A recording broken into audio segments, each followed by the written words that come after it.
distinguished religious leaders, distinguished ladies and gentlemen. I probably could just stand here and say, I sign on to everything that my predecessors have said and sit down, and you will probably be very happy with that, having had to sit through rather an arduous program. But I hopefully will not overtax your presence. I would like to pick up upon initially the observations of both Reverend Paulson and Reverend Niwano, with an initial observation and then perhaps a very brief reflection. I have listened carefully and to the best of my ability very quietly over the course of these last 2 days to some very insightful comments. But all too often I have heard, as we have just listened to, the observation that we are spending our time substantially in self-justification. This is understandable. We are all, in some way or another, victims of historical or contemporary conflicts, and therefore we always want to put our best foot forward and to be able to explain why we are virtuous and why we are good, and why each of our countries is a model of coexistence and collaboration and all the wonderful things. And even if it's correct that the conflicts that we are talking about are not religious in origin, it still begs the question, why is it that religion is so easily exploited? And in that context, surely it behoves us, if we are able to show a certain amount of humility and to confess that we have failed in extolling the most noble values of our respective traditions adequately amongst our communities. And therefore, if we are to be credible, we have to both have the capacity to repent, the capacity to confess our limitations, and our ability to be self-critical. This is not easy, but this is the challenge if we want to be credible in this world today, in our modern world in which the truth is across the globe religions are minorities, or at least certainly within the Western world, within much of the area where the power agencies lie. If we want to be credible, then we have to have the capacity for self-criticism and to be able to recognize our own limitations, and not to come along, as unfortunately we've heard on 1 or 2 occasions over the course of the last 2 years, and to be able to excoriate and condemn someone else while presenting oneself as all virtuous.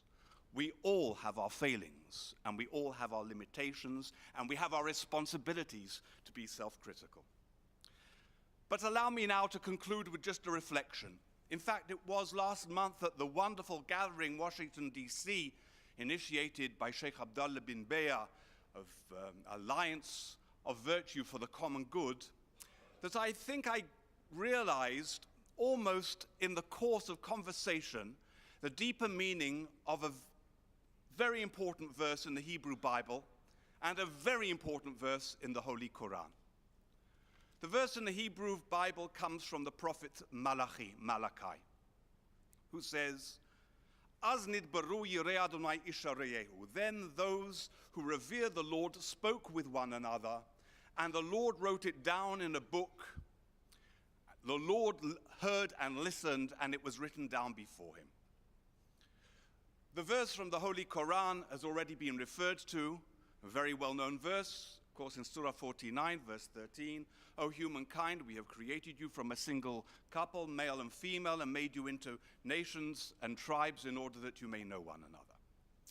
These verses beg the question, what is it that the prophet Malachi sees so significant in the fact that 2 people are talking to one another, that God has to hear and listen and take note of it? And what is it that the Holy Quran suggests is so significant in getting to know one another? What's the big deal? The big deal is that in talking with one another and getting to know one another, when we truly do so, when we truly talk and we truly learn about one another, then we cannot talk in the same stereotypes, generalizations, and with the same tendency to demonize as we do when we don't know one another, when we don't talk to one another. And that is why dialogue is so important. We should never talk about dialogue as just a dialogue. It is not just dialogue. It is the discovery of the divine presence in the other. It is the discovery of the integrity, the value of those different from ourselves. And it is above all the key to peace, because when we truly dialogue, when we truly meet, when we truly know one another, then we cannot behave towards one another in the way we can when we are alienated from one another. That is why such a gathering is so important. That is why the KAICIID Center is so important.